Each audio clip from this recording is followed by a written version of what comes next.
नमस्कार, आप देख रहे हैं आवाज इंडिया लाइव चैनल। अगली खबर निकल कर आ रही है बिहार से। सहरसा कोर्ट पहुंचे जाप सुप्रीमो पप्पू यादव। गोपालगंज और मोकामा उपचुनाव पर बोले पप्पू यादव।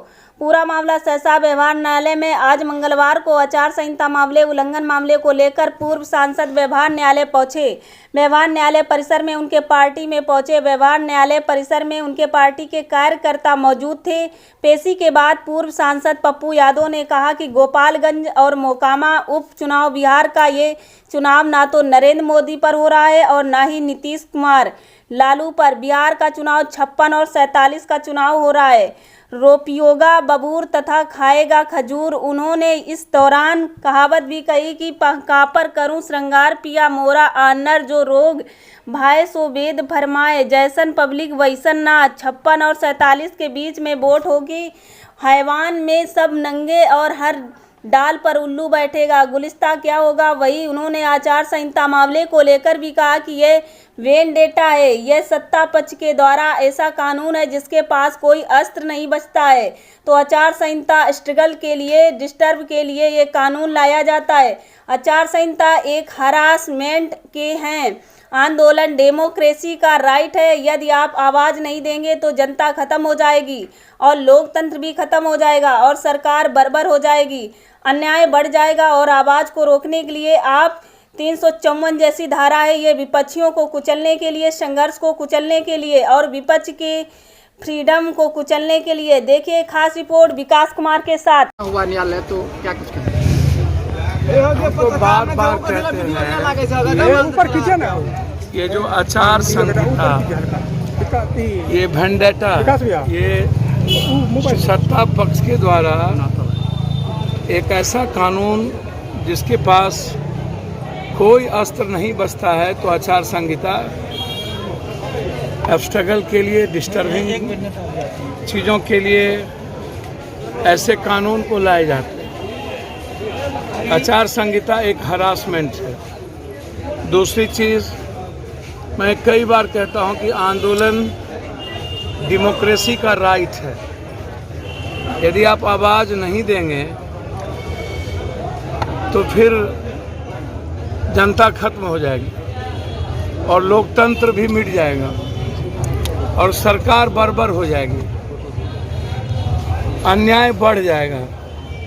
अब आवाज़ को रोकने के लिए आपने 353 धारा जैसी चीज़ों को आपने लिया है।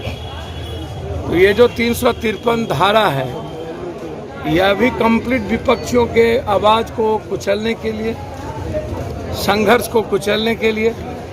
और जो आचार संहिता है, ये कंप्लीट विपक्ष के फ्रीडम को चैलेंज करता है। तो इसीलिए आचार संहिता के केस में हम आज आए थे। मेरा स्टेटमेंट था, फिर यहाँ से मैं बाहर जा रहा हूँ और कुछ पूछना होता। आरक्षण को लेकर बात समझिए, बिहार का चुनाव जो है वह न तो नरेंद्र मोदी पर हो रहा है न तो नीतीश लालू पर। बिहार का चुनाव 56 और 47 पर हो रहा है।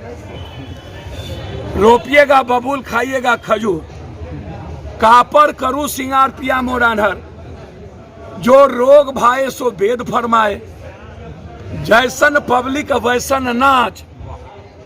56 और 47 के बीच में वोट होगी ना, वहाँ वोट है। हमाम में सब नंगे, हर डाल पर उल्लू बैठा। गुलिस्ता क्या होगा। हम किसके साथ हैं ये छोड़ दीजिए।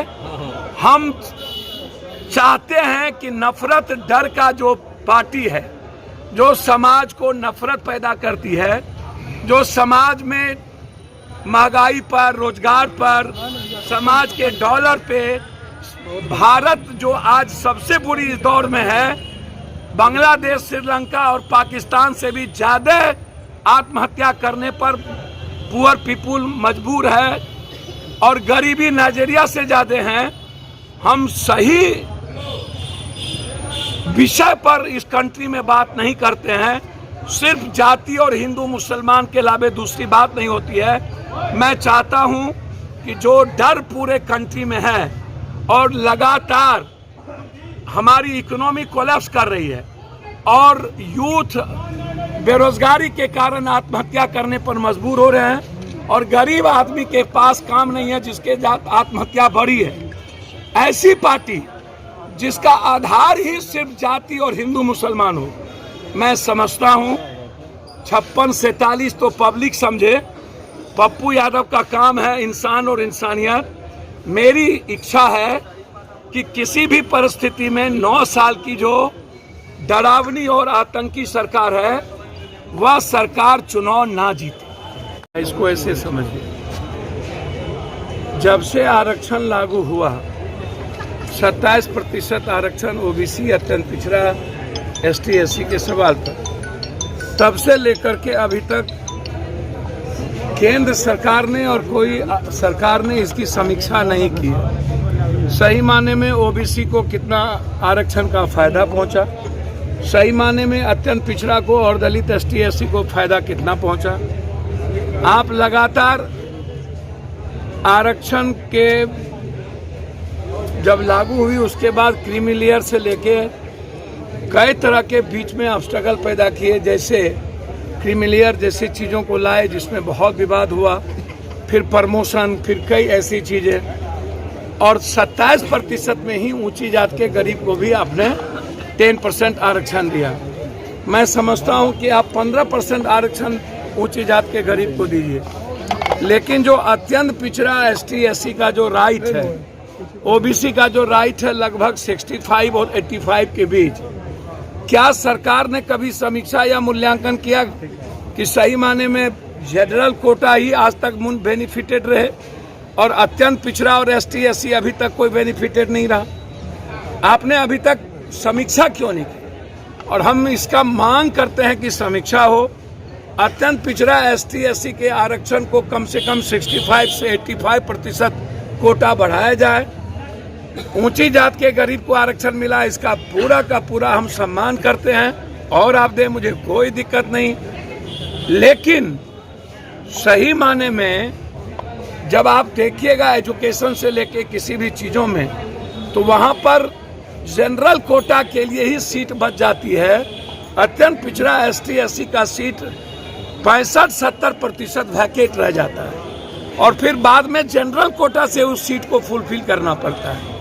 तो आरक्षण पर जब कोई सरकार वोट और सियासत की राजनीति करता है तो उसको समीक्षा भी करनी चाहिए कि 27% आरक्षण का बेनिफिट अत्यंत पिछड़ा को या ओबीसी को, दलित को मिला या नहीं। बात रही एकल पद, जब आप 2 बार से उसी रोस्टेड पर चुनाव कर रहे थे, तीसरे बार जब आरक्षण को आपको रोस्टेड को आपको पहले ही 1 साल पहले से ही उसकी पूरी समीक्षा करके सीट वाइज आपको करना चाहिए कि किसकी बढ़ोतरी हुई, किसकी घटोतरी हुई, एसटी एससी का कौन सीट होगा, अत्यंत पिछड़ा का कौन होगा, जनरल कोटा कौन होगा।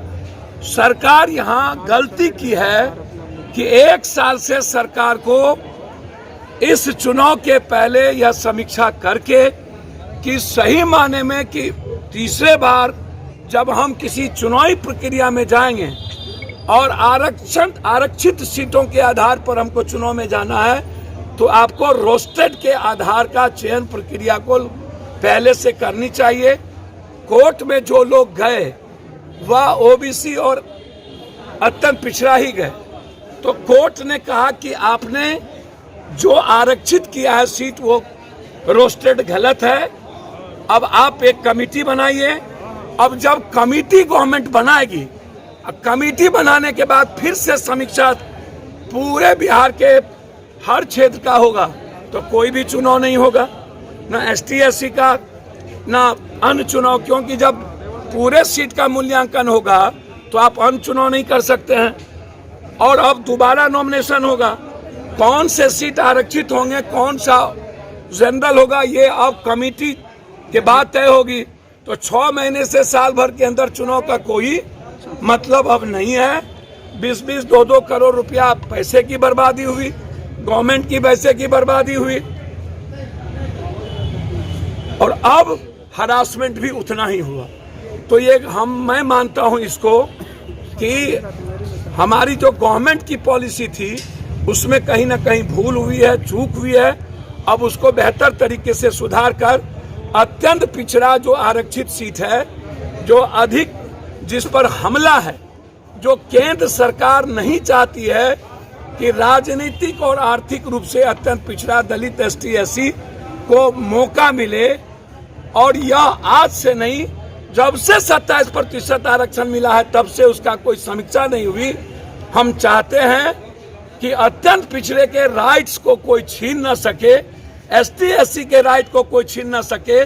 सरकार अपने रोस्टेड को सही करके अत्यंत पिछड़ा के अधिकार को देने का काम करे।